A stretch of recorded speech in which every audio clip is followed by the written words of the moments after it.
ಹುತಾತ್ಮರನ್ನ ನೆನೆಸುವ ದಿನ, ಸಂಭ್ರಮಿಸುವ ದಿನನೇ ಅಲ್ಲ, ಎಷ್ಟೋ ಜನ ಹುತಾತ್ಮರನ್ನ ನೆನೆಸುವ ದಿನ, ಸ್ವತಂತ್ರಕ್ಕಾಗಿ ತ್ಯಾಗ ಬಲಿದಾನ ಮಾಡಿದಂತ ಮಹನೀಯರನ್ನ ಸ್ಮರಿಸುವಂತ ದಿನ ಆಗಿದೆ. ಇವತ್ತು ವೇದಿಕೆಯಲ್ಲಿ ಮಹನೀಯರೆಲ್ಲರೂ ಮಾತಾಡ್ತಾ ಹೇಳ್ತಾರೆ, ಸ್ವತಂತ್ರ ನಮಗೆ ಕಳೆದ 80 ವರ್ಷಗಳ ಹಿಂದೆ ಸ್ವತಂತ್ರ ಇರ್ಲಿಲ್ಲ. ಬಹಳ ವರ್ಷಗಳ ಕಾಲ, 100 ವರ್ಷಗಳ ಕಾಲ ಬ್ರಿಟಿಷರ ಆಳ್ವಿಕೆಯಲ್ಲಿ ನಾವು ತತ್ತರಿಸಿದ್ವಿ. ಗೌರವ ಇಲ್ಲದೆ, ಸ್ವತಂತ್ರತೆ ಇಲ್ಲದೆ, ಏನೇ ಪರಿಶ್ರಮಕ್ಕೂ ಬೆಲೆ ಇಲ್ಲದೆ ಬಹಳ ಜನ ಮಹನೀಯರು ನೊಂದು ಜೈಲ್ ಪಾಲಾಗಿ ಅವರ ಬಲಿದಾನ ಕೊಟ್ಟು ಸ್ವತಂತ್ರಕ್ಕೆ, ಇವತ್ತು ಭಾರತದ ಸ್ವತಂತ್ರಕ್ಕೆ ತಮ್ಮ ಪ್ರಾಣ, ರಕ್ತ, ಶ್ರಮ, ತಮ್ಮ ಇಡೀ ಜೀವನ, ಕುಟುಂಬವನ್ನ ತ್ಯಾಗ ಮಾಡಿದ್ದಾರೆ. ಅಂತಹ ದಿನ. ಎಷ್ಟೇ ನಾವು ಸ್ವತಂತ್ರ ದಿನದ ಬಗ್ಗೆ ಮಾತಾಡಿದ್ರು ಅದು ಚರಿತ್ರೆ ಪುಟಗಳಲ್ಲಿ ಎಷ್ಟೋ ಜನ ಉಳಿದಿದ್ದಾರೆ, ಇನ್ನು ಬಹಳಷ್ಟು ಜನ ಚರಿತ್ರೆ ಪುಟಗಳಲ್ಲಿ ಉಳಿದಿಲ್ಲ. ಆದ್ರೆ ಸ್ವತಂತ್ರ, ದೇಶ ಪ್ರೇಮ ಅನ್ನುವಂಥದ್ದು ಎಷ್ಟೋ ಮಟ್ಟಿಗೆ ಅವರನ್ನ ಹೋಗಿ ಆ ಸೇವೆಯಲ್ಲಿ ನಿಲ್ಲಿಸಿರುತ್ತೆ ಅನ್ನುವಂಥದ್ದನ್ನ ನೆನೆಯುವಂತ ದಿನ. ಬೇರೆ ಎಲ್ಲ ದೇಶಗಳು ಸ್ವತಂತ್ರವನ್ನ ತಗೊಳ್ಳುವಾಗ ವರ್ಲ್ಡ್ ವಾರ್ಸ್ ಆಗುತ್ತೆ. ಎಷ್ಟೋ ಜನ ಅವ್ರ ದೇಶಕ್ಕೆ ಸ್ವತಂತ್ರ ತರಬೇಕು ಅಂದಾಗ first world war, second world war, ಎಷ್ಟೋ ಸಾವಿರಾರು ಸೈನಿಕರು ಹುತಾತ್ಮರಾಗ್ತಾರೆ. ಆದ್ರೆ ಭಾರತ ಒಂದೇ ಒಂದು ದೇಶ ತಮ್ಮ ಐಡಿಯಾಲಜೀಸ್, ಪ್ರಿನ್ಸಿಪಲ್ಸ್ ನ ಫಾಲೋ ಮಾಡುತ್ತೆ. ನಾವು ಸ್ವತಂತ್ರನ ತಗೊಳ್ಳುವಂಥದ್ದು ಇಡೀ ಎಷ್ಟು ದೇಶ ಇದೆ ವಿಶ್ವದಲ್ಲಿ, ಅಷ್ಟು ದೇಶಕ್ಕೆ ನಾವು ಮಾದರಿ ಆಗಿರುವಂತಹ ಭಾರತ ದೇಶ. ಬಹಳ ಪರಿಶ್ರಮ, ಶ್ರದ್ಧೆ, ನಾನ್ ವೈಲೆನ್ಸ್, ಅಹಿಂಸಾ ಮಾರ್ಗವನ್ನ ನಾವು ಅನುಸರಿಸ್ತೀವಿ. ಅಹಿಂಸಾ ಮಾರ್ಗ, ತ್ಯಾಗದ ಜೊತೆ ಶಾಂತಿ, ಅಹಿಂಸಾ ಮಾರ್ಗವನ್ನ ನಾವು ಅನುಸರಿಸ್ತೀವಿ. ಗಾಂಧಿಯನ್ ಪ್ರಿನ್ಸಿಪಲ್ಸ್ ನ ಫಾಲೋ ಮಾಡ್ತೀವಿ. ಗಾಂಧೀಜಿಯನ್ ಪ್ರಿನ್ಸಿಪಲ್ಸ್ ನ ಫಾಲೋ ಮಾಡ್ತೀವಿ. ಅವರ ಮಾರ್ಗದರ್ಶನ, ಅವರ ಲೀಡರ್ಶಿಪ್ ನ ನಾವು ಫಾಲೋ ಮಾಡ್ತೀವಿ. ಒಂದೇ ದಿನ ನಾವು ಸ್ವತಂತ್ರಕ್ಕೆ ಪರಿಶ್ರಮ ಮಾಡಿಲ್ಲ. ಬ್ರಿಟಿಷರು ನಮ್ಮ ದೇಶವನ್ನ 200 ವರ್ಷಗಳ ಮೇಲೆ ಅವರ ಆಳ್ವಿಕೆ ಮತ್ತೆ ಅವರ ಹಿಡಿತದಲ್ಲಿ ಭಾರತೀಯರನ್ನ ದಾಸಿಗಳಾಗಿ ಮಾಡಬೇಕು ಅನ್ನುವಂಥ ದುರುದ್ದೇಶದಿಂದ ಬರ್ತಾರೆ. ಭಾರತ ಬಹಳ ವರ್ಷಗಳ ಕಾಲ ಇವರ ಆಳ್ವಿಕೆಯಿಂದ ನರಳಿದೆ, ನೊಂದಿದೆ, ಸ್ವತಂತ್ರತೆ ಇಲ್ಲದೆ ನೊಂದಿದೆ. ಪೂರ್ವಿಕರು ಬಹಳ ಅವಮಾನವನ್ನ ಅನುಭವಿಸಿ ತ್ಯಾಗ ಬಲಿದಾನ ಜೀವನವನ್ನ ನೆನೆಸುವಂತ ದಿನ ಇದು ಸ್ವತಂತ್ರ ಭಾರತ. ಸ್ವತಂತ್ರ ಭಾರತಕ್ಕೆ ಎಷ್ಟು ಜನ ಮಹನೀಯರನ್ನ ನಾವು ಹೇಳಿದಾಗ ಅದು ಎಷ್ಟೇ ಮಹನೀಯರನ್ನ ನಾವು ಗುರುತಿಸ್ಕೊಂಡ್ರು ಅದಕ್ಕೂ ಮೀರಿರುವಂತ ಮಹನೀಯರು ತಮ್ಮ ಇಡೀ ಸಂಘಟನೆಯಲ್ಲಿ ತಮ್ಮ ಇಡೀ ಜೀವನವನ್ನ ಬಲಿದಾನವನ್ನ ಮಾಡಿದ್ದಾರೆ. ಫಸ್ಟ್ ನಾವು ಸ್ವತಂತ್ರಕ್ಕೆ ಪ್ರಯತ್ನ ಮಾಡಿದಾಗ ಫಸ್ಟ್ ನಾನ್ ವೈಲೆನ್ಸ್ ಅನ್ನ ನಾವು ಪ್ರಿನ್ಸಿಪಲ್ಸ್ ಆಗಿ, ಬೇಸಿಕ್ ಪ್ರಿನ್ಸಿಪಲ್ಸ್ ಆಗಿ ನಾನ್ ವೈಲೆನ್ಸ್, ಅಹಿಂಸಾ ಮಾರ್ಗವನ್ನ, ಮತ್ತೆ ಸಿವಿಲ್ ಡಿಸೊಬಿಡಿಯನ್ಸ್, ಸ್ಟೂಡೆಂಟ್ಸು, ಎಂಪ್ಲಾಯೀಸು, ಸೈನಿಕರು ಬೈಕಾಟ್ ಮಾಡ್ತಾರೆ. ಅವರ ಯಾರು ವಿದ್ಯಾರ್ಥಿಗಳು ಇರ್ತಾರೆ ಬೈಕಾಟ್ ಮಾಡ್ತಾರೆ, ಸಿಸ್ಟಮ್ ನ ಬೈಕಾಟ್ ಮಾಡ್ತಾರೆ, ಬ್ರಿಟಿಷರ್ಸ್ ನ ವಿರೋಧ ಮಾಡ್ತಾರೆ. ಅವರು ಈ ರೀತಿಯ ನಾವು ಸಿವಿಲ್ ಡಿಸೊಬಿಡಿಯನ್ಸ್ ನ ಫಸ್ಟ್ ತೋರಿಸ್ತೀವಿ. ಕ್ವಿಟ್ ಇಂಡಿಯಾ ಮೂವ್ಮೆಂಟ್ ನ ನಾವು ನೆನೆಸ್ಕೋಬೇಕಾಗತ್ತೆ. ಬ್ರಿಟಿಷರ್ಸ್ ನ ನಾವು ಎಷ್ಟು ರೀತಿಯಲ್ಲಿ ವಿರೋಧ ಮಾಡ್ತಾರೆ ಅಂದ್ರೆ ಅವತ್ತಿನ ವಿದ್ಯಾರ್ಥಿಗಳು, ಅವತ್ತಿನ ಸೈನಿಕರು, ಅವತ್ತಿನ ಎಲ್ಲ ಇಲಾಖೆಯಲ್ಲಿ ಕೆಲಸ ಮಾಡುವಂತವರು ಕೂಡ ಅವರನ್ನ ವಿರೋಧ ಮಾಡ್ತಾ ಬರ್ತಾರೆ. ಪ್ರತಿ ಸಂದರ್ಭದಲ್ಲೂ ಕೂಡ ಗಾಂಧೀಜಿಯನ್ ಪ್ರಿನ್ಸಿಪಲ್ಸ್ ನ ಫಾಲೋ ಮಾಡಿದಾಗ, ಅಂದ್ರೆ ನಾವು ತೆರಿಗೆಯನ್ನ ಕಟ್ಟಲ್ಲ ಅಂತ ಬ್ರಿಟಿಷರ್ಸ್ಗೆ ಮೊದಲನೇ ಹಂತದಲ್ಲಿ ತಿರಸ್ಕಾರವನ್ನ ತೋರಿಸುವಾಗ, ಗಾಂಧೀಜಿ ಜೊತೆ ನಡೆಯುವಾಗ ಬರೀ 78 ಜನ ಮಾತ್ರ ಅದು ಸಾಲ್ಟ್, ನಾವು ತೆರಿಗೆಯನ್ನ ಕಟ್ಟಲ್ಲ, ನಿಮಗೆ ಟ್ಯಾಕ್ಸ್ ಪೇ ಮಾಡಲ್ಲ, ಸಾಲ್ಟ್ಗೆಲ್ಲ ಟ್ಯಾಕ್ಸ್ ಪೇ ಮಾಡಲ್ಲ ಅನ್ನುವಂತ ಒಂದು ದಿಟ್ಟ ಹೆಜ್ಜೆಯಲ್ಲಿ ಬರೀ 78 ಜನ ಶಬರಿಮಠ ಆಶ್ರಮದಿಂದ ಹೆಜ್ಜೆಯನ್ನ ಇಡ್ತಾರೆ ಗಾಂಧೀಜಿ ಅವ್ರ ಜೊತೆ. ಗಾಂಧೀಜಿ ಫಸ್ಟ್ ಫ್ರೀಡಮ್ ಮೂವ್ಮೆಂಟ್ ಅಲ್ಲಿ 240 ಕಿಲೋಮೀಟರ್ ಅನ್ನ ಪಾದಯಾತ್ರೆ ಮಾಡ್ತಾರೆ. 240 ಕಿಲೋಮೀಟರ್ ಇಡೀ ಎಲ್ಲ ರಾಜ್ಯಗಳನ್ನ ಪ್ರವಾಸ ಮಾಡುವಂತ ಸಂದರ್ಭದಲ್ಲಿ ಎಲ್ಲಾ ತರವರ ಪರಿಚಯ ಮಾಡಿ ಎಲ್ಲರಲ್ಲೂ ಸ್ವತಂತ್ರದ ಕಿಚ್ಚನ್ನ, ಹೋರಾಟದ ಒಂದು ಭಾವನೆಯನ್ನ ಹುಟ್ಟಿಸ್ಲಿಕ್ಕೆ ಬಹಳ ಪರಿಶ್ರಮಗಳೇ ನಡೆದಿರುತ್ತೆ. ಆದ್ರೆ ಯಾವುದೇ ಒಂದು ಪ್ರಯತ್ನ ಒಂದು ದಿನದಲ್ಲಿ ಫಲಿಸಲ್ಲ ಅನ್ಲಿಕ್ಕೆ 100 ವರ್ಷಗಳ ಪರಿಶ್ರಮ ನಾವು ಸ್ವತಂತ್ರದ ಇವತ್ತು ಸಂಭ್ರಮ ಆಚರಣೆಯ ಸವಿ ನೆನಪುಗಳನ್ನ ನೆನೆಸ್ತಾ ಇದ್ದೀವಿ. ಆದ್ರೆ ಎಷ್ಟೋ ಜನಗಳ ಬಲಿದಾನ ಆಗಿದೆ, ತ್ಯಾಗ ಆಗಿದೆ. ಇದರ ಜೊತೆಯಲ್ಲಿ ಎಷ್ಟೋ ಜನ ಅಮಾಯಕರು ಕೂಡ ಈ ಈ ಸ್ವತಂತ್ರದ ದಾರಿಯಲ್ಲಿ ಹೆಜ್ಜೆ ಹಾಕುವಾಗ ಪ್ರಾಣ ಬಲಿದಾನಗಳಾಗಿದ್ದಾರೆ. ಏನು ನಾವು ನಿರ್ಧಾರವನ್ನ ಮಾಡಕ್ಕೆ ಮುಂಚೆ ಆಲೋಚನೆ ಮಾಡ್ಬೇಕಾಗಿರೋದು, ಆ ದಿನಗಳನ್ನ ನೆನಪು ಹಾಕುವುದು ಒಂದು ಕ್ಷಣ ಆಗಿರುತ್ತೆ, ಆದ್ರೆ ಆ ಪರಿಶ್ರಮ ನೂರಾರು ವರ್ಷಗಳ ಕಥೆಯನ್ನ ಹೇಳುತ್ತೆ. ಪ್ರತಿಯೊಂದು ಕುಟುಂಬದಲ್ಲೂ, ಪ್ರತಿಯೊಂದು ಜಿಲ್ಲೆಯಲ್ಲೂ, ಪ್ರತಿಯೊಂದು ರಾಜ್ಯದಲ್ಲೂ, ಪ್ರತಿಯೊಂದು ಮನೆಯಲ್ಲೂ ಕೂಡ ಸ್ವತಂತ್ರದ ಚರಿತ್ರೆಯನ್ನ ಹೇಳುವಂತ ಸವಿ ನೆನಪುಗಳನ್ನ ಇದ್ದಾರೆ. ಆ ದಿನ ನಾವು ಸಂಭ್ರಮಿಸುತ್ತಾ ತ್ಯಾಗ ಬಲಿದಾನವನ್ನ ಮಾಡಿರುವಂತವರ ಜೀವನ ಚರಿತ್ರೆಗೆ ಒಂದು ಕ್ಷಣ ಅವರನ್ನ ನೆನಪಿಸುತ್ತಾ ಗೌರವವನ್ನ ಸೂಚಿಸುತ್ತಾ, ಸ್ವತಂತ್ರ ಬಹಳ ದಿನ ಪ್ರತಿಯೊಬ್ಬ ವ್ಯಕ್ತಿಯ ಸ್ವತಂತ್ರ ಆಗಿರುತ್ತೆ. ಆದ್ರೆ ನಮ್ಮ ದೇಶಕ್ಕೆ ಸಾವಿರಾರು ವರ್ಷಗಳ ಕಾಲ ಸ್ವತಂತ್ರತೆ ಇರ್ಲಿಲ್ಲ. ಯಾಕೆ ಅಂದ್ರೆ ಮೊದಲನೇ ಹಂತದಲ್ಲಿ ನಾವು ಸ್ವತಂತ್ರ ಬರಕ್ಕೆ ಮುಂಚೆ ಪೂರ್ವದಲ್ಲಿ ರಾಜರ ಆಳ್ವಿಕೆಯಲ್ಲಿ ಇರ್ತೀವಿ.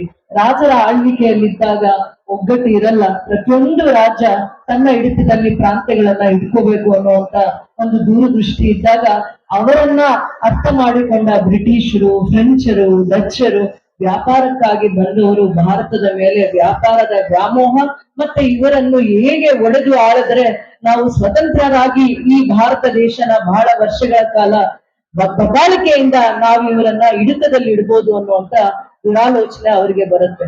ನಾವು ಬಹಳ ಯಾವಾಗ್ಲೂ ಭವ್ಯ ಭಾರತ ಅಂತ ಹೇಳ್ತಾ ಇರ್ತಾರೆ. ಇಲ್ಲ, ನಾವು ಭವ್ಯ ಭಾರತದಲ್ಲಿ ಎಲ್ಲಾ ರೀತಿಯಲ್ಲೂ ನಾವು ಬೇರೆ ದೇಶದವ್ರನ್ನ ನಾವು ನಂಬುವಂತ ಪರಿಸ್ಥಿತಿಯಲ್ಲಿ ಇಲ್ಲೇ ಇದ್ದಾಗೂ ಕೂಡ, ಯಾವಾಗ ಫ್ರೆಂಚರ್ ಬರ್ತಾರೆ, ಬೇರೆ ದೇಶದವ್ರು ಬರ್ತಾರೆ ಅಂತ ಎಲ್ಲಾ ಸಂದರ್ಭದಲ್ಲೂ ಕೂಡ ನಮಗೆ ಅವ್ರ ಜೊತೆ ಬಹಳ ಗೌರವದಿಂದಾನೇ ನಡ್ಕೋತಾ ಇರ್ತಾರೆ, ಸ್ನೇಹದಿಂದ ಇರ್ತಾರೆ. ಅವ್ರು ಏನೇ ಹೇಳಿದ್ರು ನಂಬುವಂತ ಅಮಾಯಕರಾಗಿರುವಂತ ಭಾರತೀಯರು ನಾವಾಗಿರ್ತೀವಿ. ನಮಗೆ ಮೋಸ ಗೊತ್ತಿರಲ್ಲ, ಮೋಸನೂ ಗೊತ್ತಿರಲ್ಲ, ಹಿಂದೆ ಏನ್ ಮಾಡ್ತಾರೆ ಅಂತ ಭಾರತೀಯರಿಗೆ ಗೊತ್ತೇ ಇರಲ್ಲ. ಬಹಳ ವರ್ಷಗಳ ಕಾಲ ಬರ್ತಾರೆ, ನಮ್ಮಲ್ಲಿರೋರ್ನ ಸೈನಿಕರು ಮಾಡ್ಕೋತಾರೆ, ನಮ್ಮಲ್ಲಿರುವಂತ ಬೇರೆ ರಾಜ್ಯದ ಬೇರೆ ಪ್ರಾಂತ್ಯದ ವಿರುದ್ಧ ಕಟ್ತಾರೆ. ಮತ್ತೆ ಅವರ ಹಿಡಿತಕ್ಕೆ, ಅವರ ಆಡಳಿತದ ಹಿಡಿತಕ್ಕೆ ಬಹಳ ವರ್ಷಗಳ ಕಾಲ ದಾಸಿಗಳಾಗಿ ಭಾರತೀಯರ ಪ್ರತಿಯೊಬ್ಬರನ್ನಾಗಿ ದಾಸಿಯರನ್ನಾಗಿ ಮಾಡಿ ಕೂರಿಸ್ತಾರೆ. ಇಂಥ ನೋವನ್ನ ಅನುಭವಿಸಿರುವಂತ ಎಷ್ಟೋ ಜನ ಮಹನೀಯರು, ವಲ್ಲಭಭಾಯಿ ಪಟೇಲ್ ಇರ್ಬೋದು, ಭಗತ್ ಸಿಂಗ್ ಇರ್ಬೋದು, ರಾಣಿ ಲಕ್ಷ್ಮೀಬಾಯಿ ಇರ್ಬೋದು, ಸಂಗೊಳ್ಳಿ ರಾಯಣ್ಣ ಇರ್ಬೋದು, ಕಿತ್ತೂರು ರಾಣಿ ಚೆನ್ನಮ್ಮ ಇರ್ಬೋದು, ಸುಭಾಷ್ ಚಂದ್ರ ಬೋಸ್ ಇರ್ಬೋದು, ಅಂಬೇಡ್ಕರ್ ಅವರ ಆದಿಯಾಗಿ ಗಾಂಧೀಜಿಯವರು ಕೂಡ ಬಹಳ ಯೋಚನೆ ಮಾಡಿ, ಗಾಂಧೀಜಿಯವರು ಇಷ್ಟೆಲ್ಲ ಐಡಿಯಾಲಜೀಸ್ ನ, ಪ್ರಿನ್ಸಿಪಲ್ಸ್ ನ ಫಾಲೋ ಮಾಡ್ಬೇಕಂದ್ರೆ ಅವರು ಸೌತ್ ಆಫ್ರಿಕಾ ಅಲ್ಲಿ ಬಹಳ ವರ್ಷಗಳ ಕಾಲ ಬ್ಯಾರಿಸ್ಟರ್ ಆಗಿ ಸೇವೆ ಮಾಡುವಂತ ಸಂದರ್ಭದಲ್ಲಿ ಅಲ್ಲಿ ಏನು ಸೋಷಿಯಲ್ ಡಿಸ್ಕ್ರಿಮಿನೇಷನ್ ಇರುತ್ತೆ ಅದನ್ನ ನೋಡಿ ಭಾರತೀಯರ ಜೊತೆನೂ ಆ ಸೋಷಿಯಲ್ ಡಿಸ್ಕ್ರಿಮಿನೇಷನ್ ಆಗ್ತಾ ಇದ್ದಿದ್ದು ಎಳೆಯಲಾಗಿ ಆ ನೋವನ್ನ ಅನುಭವಿಸಿ ಅಲ್ಲಿ ಮೊದಲನೇ ವಿರೋಧವನ್ನ ಮಾಡ್ತಾರೆ. ಸೌತ್ ಆಫ್ರಿಕಾ ಅಲ್ಲಿ ಗಾಂಧೀಜಿಯವರು ಮೊದಲನೇ ಹೋರಾಟದ ಕಿಚ್ಚು ಅವರಿಗೆ ಬರುತ್ತೆ. ಅವರು ಮೂಲತಃ ಗುಜರಾತ್ ನಿಂದ ತಮ್ಮ ಹೋರಾಟವನ್ನ ಶುರು ಮಾಡ್ಲಿಲ್ಲ.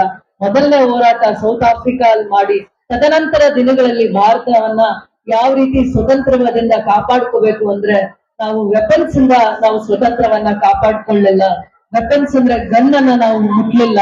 ಆದ್ರೆ ಸ್ವತಂತ್ರ ಭಾರತ ಪ್ರತಿಯೊಬ್ಬರ ಧೈರ್ಯ, ದಿಟ್ಟ ಹೆಜ್ಜೆ ಮತ್ತೆ ಆಲೋಚನೆ, ನಮ್ಮಲ್ಲಿರುವಂತ ಸ್ವತಂತ್ರದ ಭಾವನೆ, ಗೌರವದಿಂದ ಮಾತ್ರ ನಾವು ಸ್ವತಂತ್ರವನ್ನ ತಗೊಳ್ಳಲಿಕ್ಕೆ ಆಗಿದೆ.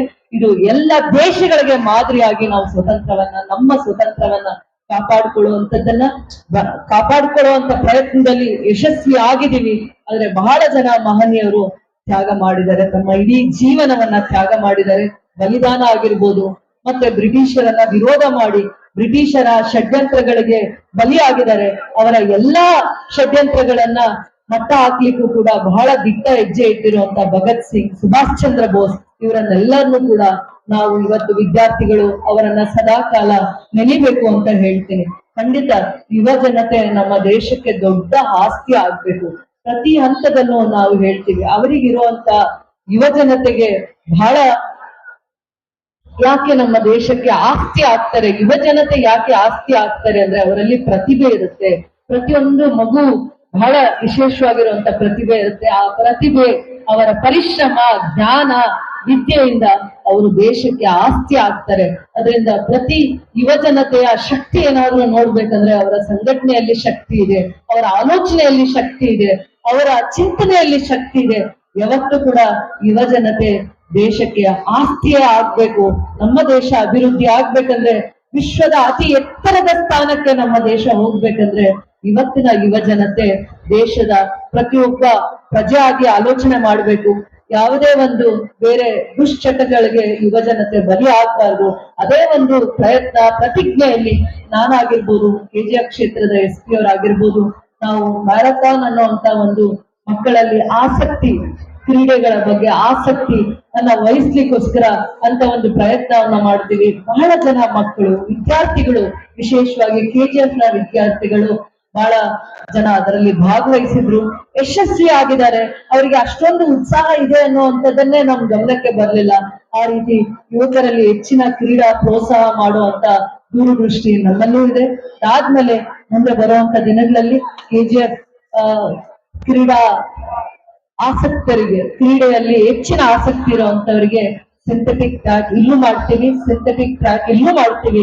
ಅದಾದ್ಮೇಲೆ ಜುಮ್ಖಾನಾ ಗ್ರೌಂಡ್ ಅಲ್ಲೂ ಕೂಡ ಅವರಿಗೆ ಎಲ್ಲಾ ರೀತಿಯ ಸವಲತ್ತನ್ನ ಮಾಡ್ತೀವಿ. ಫುಟ್ಬಾಲ್ ಪ್ಲೇಯರ್ಸ್ ಇರ್ಬೋದು, ವಾಲಿಬಾಲ್ ಪ್ಲೇಯರ್ಸ್ ಇರ್ಬೋದು, ಇಂಡೋರ್ ಗೇಮ್ಸ್, ಔಟ್ಡೋರ್ ಗೇಮ್ಸ್ಗೆ ಎಷ್ಟು ಪ್ರಯತ್ನ ಮಾಡಿ ಒತ್ತು ಕೊಡ್ಲಿಕ್ಕೆ ಆಗುತ್ತೆ.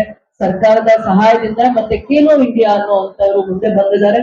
ಅಂತವರ ಸಹಕಾರವನ್ನ ತಗೊಂಡು ಕೇಂದ್ರ ಸರ್ಕಾರ, ರಾಜ್ಯ ಸರ್ಕಾರದ ಸಹಕಾರಗಳನ್ನ ತಗೊಂಡು ಇಲ್ಲಿನ ಕ್ರೀಡಾಪಟುಗಳಿಗೆ, ಕ್ರೀಡಾ ಉತ್ಸಾಹಿಗಳಿಗೆ, ಕ್ರೀಡಾ ಪ್ರೇಮಿಗಳಿಗೆ ಹೊಸ ವಾತಾವರಣವನ್ನ KGF ಕ್ಷೇತ್ರದಲ್ಲಿ ಎಲ್ಲಾ ಕ್ರೀಡಾಂಗಣಗಳ ಅತ್ಯಾಧುನಿಕ ಇವತ್ತಿನ ಕಾಲಮಾನಕ್ಕೆ ಅವರಿಗೆ ಬೇಕಾಗಿರುವ ಅತ್ಯಾಧುನಿಕ ವ್ಯವಸ್ಥೆಯನ್ನ ಮಾಡುವಂತದ್ರಲ್ಲಿ ಯಶಸ್ವಿ ಆಗ್ತೀನಿ ಅಂತ ಹೇಳ್ತಾ, ಕೌಶಲ್ಯ ಅಭಿವೃದ್ಧಿಗೆ ಹೆಚ್ಚಿನ ಮಹತ್ವವನ್ನ ಕೊಡ್ತೀವಿ. ಬರುವಂತ ದಿನಗಳಲ್ಲಿ KGF ಕ್ಷೇತ್ರದಲ್ಲಿ ನಮಗೆ ಇರುವಂತ ಏನು ಸರ್ಕಾರದ KDB ಜಾಗದಲ್ಲಿ ನಮಗೆ ಉದ್ಯೋಗ ಸೃಷ್ಟಿ ಆಗುವ, ಉದ್ಯೋಗ ಕ್ರಾಂತಿ ಸೃಷ್ಟಿ ಆಗುವಂತ ಎಲ್ಲ ಲಕ್ಷಣಗಳನ್ನ ಬಂದಿದೆ.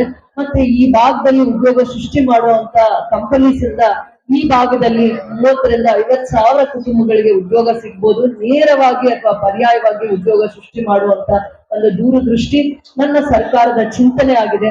ಇರುವ ಜಾಗವನ್ನ, ಯಾವ ಜಾಗ ನಾವು ಉಳಿಸ್ಕೊಂಡಿದೀವಿ, ರಾಜ್ಯ ಸರ್ಕಾರದ ಆದ್ಯತೆ ಮೇಲೆ ಕೆಲಸ ಮಾಡ್ಲಿಕ್ಕೆ ಯಾವ ಜಾಗವನ್ನ ಉಳಿಸ್ಕೊಂಡಿದೀವಿ, ಆ ಜಾಗದ ಮಹತ್ವವನ್ನ ಅರ್ಥ ಮಾಡಿಸುವಂತ ದಿನಗಳು ಬರುತ್ತೆ. ಭವಿಷ್ಯದಲ್ಲಿ ಬಹಳ ಜನ ಉದ್ಯೋಗ ಸೃಷ್ಟಿ ಮಾಡ್ಲಿಕ್ಕೋಸ್ಕರ ಈ ಜಾಗ KGF ಕ್ಷೇತ್ರವನ್ನ ಆರಿಸ್ಕೊಂಡಿದ್ದಾರೆ. 100 ಆಲೋಚನೆ ಇಟ್ಕೊಂಡಿದ್ದಾರೆ. ಇದು ಬ್ಯಾಂಗ್ಳೂರ್ನ ಏರ್ಪೋರ್ಟ್ಗೆ ಅರ್ಧ ಗಂಟೆ, 35 to 40 minutes ಅಲ್ಲಿ ರೀಚ್ ಆಗ್ಬೋದು KGF ನಿಂದ. ಅದಾದ್ಮೇಲೆ ಕುಪ್ಪಂ ಏರ್ಪೋರ್ಟ್ಗೂ ಕೂಡ ನಾವಿಲ್ಲಿಂದ ಒಂದು ಅರ್ಧ ಗಂಟೆ ಅಥವಾ 40 ನಿಮಿಷದಲ್ಲಿ ನಾವು ಕುಪ್ಪಂ ಏರ್ಪೋರ್ಟ್ಗೆ ಮುಂದಿನ ದಿನಗಳಲ್ಲಿ. ಅದಾದ್ಮೇಲೆ KGF ಸುತ್ತಲೂ ಕೂಡ ಕುಪ್ಪಂ ಕಾನ್ಸ್ಟಿಟ್ಯೂನ್ಸಿಯಲ್ಲೂ ಇಂಡಸ್ಟ್ರಿಯಲ್ ಏರಿಯಾ ಆಗ್ತಾ ಇರೋದ್ರಿಂದ KGF ಅಲ್ಲಿರುವಂತ ಇಂಡಸ್ಟ್ರಿಯಲ್ ಟೌನ್ಶಿಪ್ಗೆ ಜಾಸ್ತಿ ಆದ್ಯತೆಯನ್ನ ಕೊಡ್ತಾ ಇದ್ದಾರೆ. ಬಹಳ ಜನ ಚೆನ್ನೈ ಏರ್ಪೋರ್ಟ್ಗೆ ಹತ್ರ ಆಗುತ್ತೆ ಅಂತಾನು, ಬ್ಯಾಂಗ್ಳೂರ್ ಏರ್ಪೋರ್ಟ್ಗೆ ಹತ್ರ ಆಗುತ್ತೆ. KGF ನ ಇನ್ಫ್ರಾಸ್ಟ್ರಕ್ಚರ್ ನ, ಇತ್ತೀಚಿನ ದಿನಗಳ ಇನ್ಫ್ರಾಸ್ಟ್ರಕ್ಚರ್ ನ ನೋಡಿ ಬಹಳ ಜನ ಇನ್ವೆಸ್ಟರ್ಸ್ ಸದಾ ಕಾಲ KGF ಜಾಗಕ್ಕೆ ಮತ್ತೆ ಪದೇ ಪದೇ ಬರುವಂತ ಪ್ರಯತ್ನವನ್ನ ಮಾಡ್ತಾ ಇದ್ದಾರೆ. ಹಿಂದೆ ಏನು ಗತ ವೈಭವ, ಲಿಟಲ್ ಇಂಗ್ಲೆಂಡ್ ಅಂತ ಹೇಳ್ತಾ ಇದ್ರು, ಬ್ರಿಟಿಷರ್ಸ್ ಇದ್ದಾಗ ಹೇಳ್ತಾ ಇದ್ರು. KGF ನಲ್ಲಿ ಮೈನಿಂಗ್ ಆಕ್ಟಿವಿಟೀಸ್ ನಡೆಯುವಾಗ ಹೇಳ್ತಾ ಇದ್ರು. ಬರುವಂತ ಭವಿಷ್ಯದ ದಿನಗಳಲ್ಲಿ ಏನಿವತ್ತು ಡೈಲಿ ಟ್ರಾವೆಲರ್ಸ್ 2001 ಇಂದ 25-26 ವರೆಗೂ ತಮ್ಮ ಇಡೀ ಜೀವನವನ್ನ ಕತ್ಲಲ್ಲೇ ಇಟ್ಟಿದ್ರು. ಅಂದ್ರೆ ಬೆಳಗ್ಗೆ 4 ಗಂಟೆಗೆ ಅವರು ಹೋದ್ರೆ ರಾತ್ರಿ 9 ರಿಂದ 10 ಗಂಟೆ ಆಗ್ತಾ ಇತ್ತು ತಮ್ಮ ಕುಟುಂಬವನ್ನ ಬಂದು ಸೇರ್ಲಿಕ್ಕೆ. ಪ್ರತಿದಿನ ಪರಿಶ್ರಮ, ತಮ್ಮ ಕಷ್ಟದ ದಿನಗಳನ್ನ ಕಳೆದಿದ್ದಾರೆ. ಬರುವ ಮತ್ತೆ 5 ರಿಂದ 10 ವರ್ಷಗಳ KGF ಬಹಳ ವೈಭವ, ಉದ್ಯೋಗ ಸಿಗುವಂತ, ಉದ್ಯೋಗ ಕ್ರಾಂತಿಯನ್ನ ಸೃಷ್ಟಿ ಮಾಡುವಂತೆಲ್ಲ ಆಗುತ್ತೆ.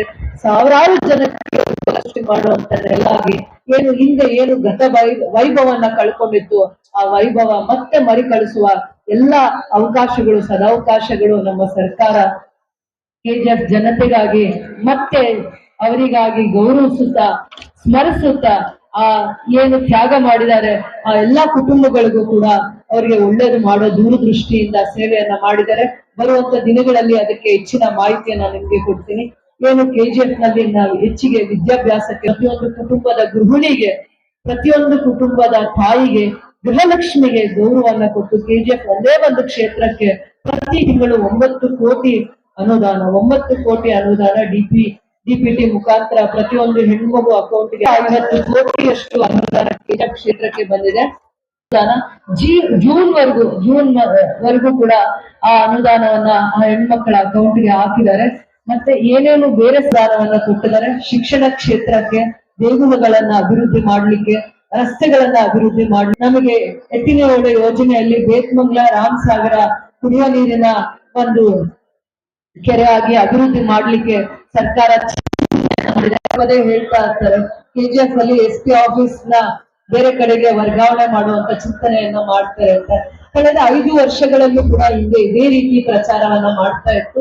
SP ಆಫೀಸ್ KGFಗೆ ವಿಶೇಷವಾಗಿರುವ ಮಾನ್ಯತೆ ಯಾಕೆ ಕೊಟ್ಟಿದ್ದಾರೆ ಅಂತ ಸರ್ಕಾರಕ್ಕೆ ಬಹಳ ಹಿಂದೆ 50 ವರ್ಷಗಳಿಂದ ಅಥವಾ 100 ವರ್ಷಗಳಿಂದ ಯಾಕೆ KGFಗೆ SP ಆಫೀಸ್ ನ ಅವಶ್ಯಕತೆ ಇತ್ತು ಅನ್ನುವಂತ ಚಿಂತನೆ ಸರ್ಕಾರದ ಮಟ್ಟದಲ್ಲಿ ಇರೋದ್ರಿಂದ ನನ್ನ ಹಂತದಲ್ಲಿ ನನ್ನ ಸರ್ಕಾರ ಅದರ ಬಗ್ಗೆ ಚಿಂತನೆ ಆಗ್ಲಿ ಆಲೋಚನೆ ಆಗ್ಲಿ ಮಾಡಿರುವಂತ ವಿಚಾರದಲ್ಲಿ ನನಗೆ ಮಾಹಿತಿ ಇಲ್ಲ. ಆದ್ರೂ ಕೂಡ ನಾವು KGFಗೆ ವಿಶೇಷವಾಗಿ ಏನು SP ಆಫೀಸ್ ನಾವು ಕಾಪಾಡ್ಕೊಂಡಿದೀವಿ. ಹಿಂದೆ ನಮ್ಮ ಸರ್ಕಾರ ಇಲ್ಲದೆ ಇದ್ದಂತ ಸಂದರ್ಭದಲ್ಲಿ ಮುಂದಿನ ದಿನಗಳಲ್ಲೂ ಕೂಡ SP ಆಫೀಸ್ ಬೇಕಾಗುತ್ತೆ. ಯಾಕಂದ್ರೆ 1000 acres ಅಲ್ಲಿ ಇಂಡಸ್ಟ್ರೀಸ್, ಇಂಟಿಗ್ರೇಟೆಡ್ ಟೌನ್ಶಿಪ್ ಮತ್ತೆ ಪೊಲೀಸ್ ಟ್ರೈನಿಂಗ್ ಬೇರೆ ಜಿಲ್ಲೆಗೆ ವರ್ಗಾವಣೆ ಮಾಡ್ಲಿಕ್ಕೆ ಅವಕಾಶ ಮಾಡಿಕೊಡುವಂತ ಚಿಂತನೆಯಲ್ಲಿ ನಾವಿಲ್ಲ, ಮತ್ತೆ ಸರ್ಕಾರನೂ ಕೂಡ ಇಲ್ಲ. ಯಾಕೆ ಅದರ ವಿಚಾರ ಬಹಳ ಚರ್ಚೆ ಆಯ್ತು ಅಂತ ನಮ್ಗೆ ಗೊತ್ತಿಲ್ಲ. ಬರುವಂತ ದಿನಗಳಲ್ಲಿ SP ಆಫೀಸ್ ಕೂಡ KGF ಇತಿಮಿತಿಯಲ್ಲೇ ಇರುತ್ತೆ. ಅದನ್ನ ಕಳ್ಕೊಳ್ಳುವಂತ ಯಾವುದೇ ಆಲೋಚನೆ ನಮ್ಮ ಸರ್ಕಾರಕ್ಕೂ ಇಲ್ಲ, ನನಗೂ ಇಲ್ಲ ಅಂತ ಹೇಳ್ತಾ ಆಚರಣೆಯ ಸಂಭ್ರಮದ ಸವಿಯಲ್ಲಿ ಎಲ್ಲಾ ಮಕ್ಕಳು ಮತ್ತೆ ಪೆರೇಡ್ ಅಲ್ಲಿ ಭಾಗವಹಿಸಿರುವುದು, ವೇದಿಕೆಯಲ್ಲಿರುವಂತ ಎಲ್ಲಾ ಗಣ್ಯರು, ಈ ಕಾರ್ಯಕ್ರಮನ ಅಚ್ಚುಕಟ್ಟಾಗಿ ಆಯೋಜನೆ ಮಾಡಿರುವಂತ ಶಿಕ್ಷಣ ಇಲಾಖೆ, ಎಲ್ಲ ಇಲಾಖೆಗಳ ಸಮನ್ವಯದ ಜೊತೆ ನಮ್ಮ KGF ಕ್ಷೇತ್ರದಲ್ಲಿ ಸ್ವತಂತ್ರ ದಿನಾಚರಣೆಯನ್ನ ಅರ್ಥಪೂರ್ಣವಾಗಿ ನಾವು ಆಚರಣೆ ಮಾಡ್ತಾ ಇದ್ದೀವಿ. ಭವ್ಯ ಸ್ವತಂತ್ರದ ಸಂಭ್ರಮದ ಕನಸನ್ನ ಕಂಡ ಪೂರ್ವಿಕರಿಗೆ, ತ್ಯಾಗಜೀವಿಗಳಿಗೆ, ತಮ್ಮ ಜೀವನವನ್ನ ಬಲಿದಾನ ಕೊಟ್ಟವರನ್ನ ಸ್ಮರಣೆ ಮಾಡುತ್ತಾ ಸ್ವತಂತ್ರ ದಿನಾಚರಣೆಯ ದಿನ ನಮ್ಮೆಲ್ಲರಿಗೂ ಮತ್ತೊಮ್ಮೆ ನನ್ನ ಹೃದಯಪೂರ್ವಕವಾದ ಧನ್ಯವಾದಗಳನ್ನ ಹೇಳಲಿಕ್ಕೆ ಇಷ್ಟಪಡ್ತೀನಿ. ಮತ್ತೆ ನಗರಸಭೆ ವಿಶೇಷವಾಗಿರುವಂತ ಒಂದು ನಾವು ಎಂದೂ ಅರಿಯದಂತ ಒಂದು ಧ್ವಜಾರೋಹಣದ ಒಂದು ಜಾಗವನ್ನ ಬಹಳ ಅಚ್ಚುಕಟ್ಟಾಗಿ ಒಂದು ಯಾವ ರೀತಿ ನಮಗೆ ಒಂದು ನಮ್ಮ ರಾಷ್ಟ್ರ ಧ್ವಜವನ್ನ ನೋಡಿದಾಗ ಭಕ್ತಿ, ಶ್ರದ್ಧೆ, ಪ್ರೇಮವನ್ನ ಬರುತ್ತೆ, ಆ ರೀತಿ ಆ ಊಹೆಗೆ ಮೀರಿರುವಂತ ಕೆಲಸವನ್ನ ಮಾಡಿದ್ದಾರೆ. ಅವರಿಗೂ ಕೂಡ ಅವರ ತಂಡಕ್ಕೆ ಈ ದಿನ ನಾನು ಮನಸ್ಫೂರ್ತಿಕವಾಗಿ ನಾನು ಧನ್ಯವಾದಗಳನ್ನ ಹೇಳಲಿಕ್ಕೆ ಇಷ್ಟಪಡ್ತೀನಿ. ನಾನು ಇಡೀ ನನ್ನ ಕ್ಷೇತ್ರದ ವಿದ್ಯಾರ್ಥಿಗಳ ಪರವಾಗಿ, ಕ್ರೀಡಾಪಟುಗಳ ಪರವಾಗಿ, ಎಲ್ಲ ಇಲಾಖೆಯ ಪರವಾಗಿ ನಿಮಗೆ ವಿಶೇಷವಾಗಿ ಈ ದಿನ ನಾನು ಧನ್ಯವಾದಗಳನ್ನ ಹೇಳಲಿಕ್ಕೆ ಇಷ್ಟಪಡ್ತೀನಿ. ಜೈ ಹಿಂದ್, ಜೈ ಭಾರತ್ ಮಾತೆ, ಜೈ ಕರ್ನಾಟಕ.